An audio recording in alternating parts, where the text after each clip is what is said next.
Assalamualaikum warahmatullahi wabarakatuh. Di sini saya akan menjelaskan materi tentang Pancasila sebagai sistem filsafat.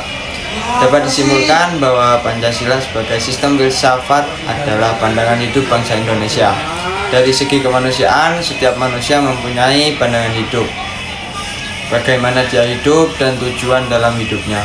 Maka apabila Pancasila ini dijadikan pandangan hidup bangsa Indonesia, tentu saja berkaitan dengan bagaimana pandangan hidup bangsa Indonesia, bagaimana cara bangsa Indonesia untuk hidup seperti tujuan bangsa Indonesia itu sendiri.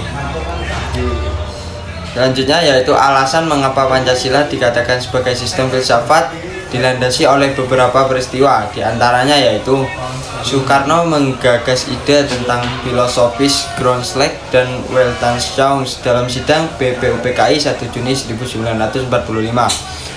Filosofis Groundslag di sini adalah fundamental filsafat, pikiran yang sedalam-dalamnya, jiwa, hasrat yang sedalam-dalamnya untuk digunakan sebagai mendirikan gedung Indonesia Merdeka yang kekal dan abadi.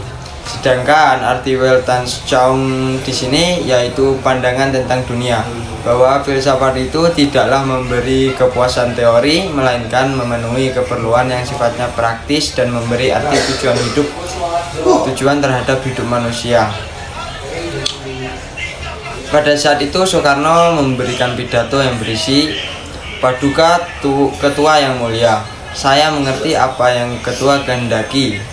Paduka Ketua minta dasar, minta filosofis Groundslag, atau jika kita boleh memakai perkataan yang muluk-muluk, Paduka Tuan Ketua yang mulia minta suatu Weltanschauung di atas dimana kita mendirikan negara Indonesia itu." Berbicara mengenai Pancasila sebagai sistem filsafat tentunya tidak terlepas dari makna filsafat itu sendiri.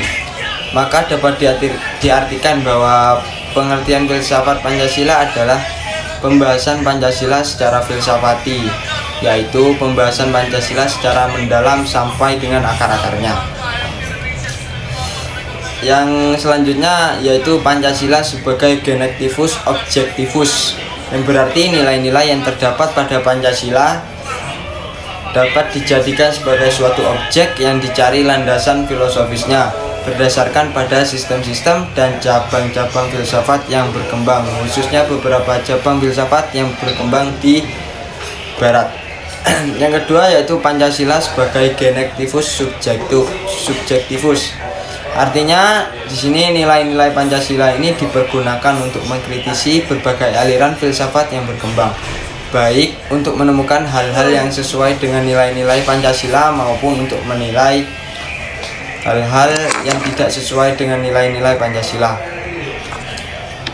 Selain itu, nilai-nilai Pancasila tidak hanya dipakai sebagai dasar bagi pembuatan peraturan perundang-undangan, tetapi juga nilai-nilai Pancasila harus mampu menjadi orientasi pelaksanaan sistem politik dan dasar bagi pembangunan nasional.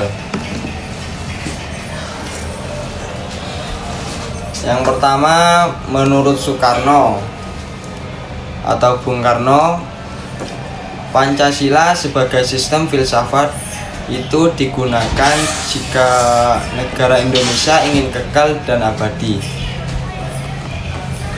Sedangkan yang kedua, menurut Muhammad Yamin, beliau memberikan pembuktian dalam bukunya yang berjudul Sistem Falsafah Pancasila. Beliau mengambil pangkal otak pembuktian dari definisi filsafat dan semboyan pada lambang Garuda Pancasila melalui konteks pembukaan Undang-Undang Dasar 1945. Beliau mengutip definisi filsafat menurut Hegel, bahwa hakikat filosofi itu suatu sintesis pikiran yang lahir dari antitesis. Selanjutnya, menurut Notonagoro, pada seminar Pancasila di Universitas Gadjah Mada tahun 1959, Profesor Dr. Notonegoro menyampaikan dalam makalahnya bahwa berita pikiran ilmiah tentang kemungkinan jalan keluar dari kesulitan mengenai Pancasila sebagai dasar suatu negara atau sebagai falsafah negara yaitu suatu dasar falsafah negara harus merupakan suatu kesatuan, boleh tersusun atas bagian-bagian, tetapi bagian-bagian itu tidak boleh saling bertentangan. Yang keempat yaitu menurut Sodiman Kartohadiprodjo, ia mengambil pangkal tolak ukur hukum adat sebagai pancaran jiwa bangsa, sebagaimana yang diuraikan dalam bukunya yang berjudul Beberapa Pikiran Sekitar Pancasila, bahwa Pancasila itu merupakan filsafat. Pengertian yang telah diberikan Pancasila harus merupakan suatu rangkaian pikiran yang tentunya bulat. Yang terakhir yaitu menurut Soeharto, beliau berkata dalam pidatonya yang berbunyi, suatu bangsa memang harus mempunyai satu pandangan hidup, satu falsafah hidup, agar dengan demikian bangsa itu melihat jelas semua persoalan yang akan dihadapinya dan ke arah mana tujuan hidup yang akan dicapai oleh bangsa itu sendiri. Tanpa pegangan hidup, suatu bangsa dapat terombang-ambing oleh berbagai masalah besar yang dihadapinya, baik masalah yang dari dalam negeri maupun dari luar negeri, seperti munculnya ideologi-ideologi asing yang kian marak terjadi. Begitulah beberapa pemaparan materi dari saya, kurang lebihnya saya mohon maaf. Wassalamualaikum warahmatullahi wabarakatuh.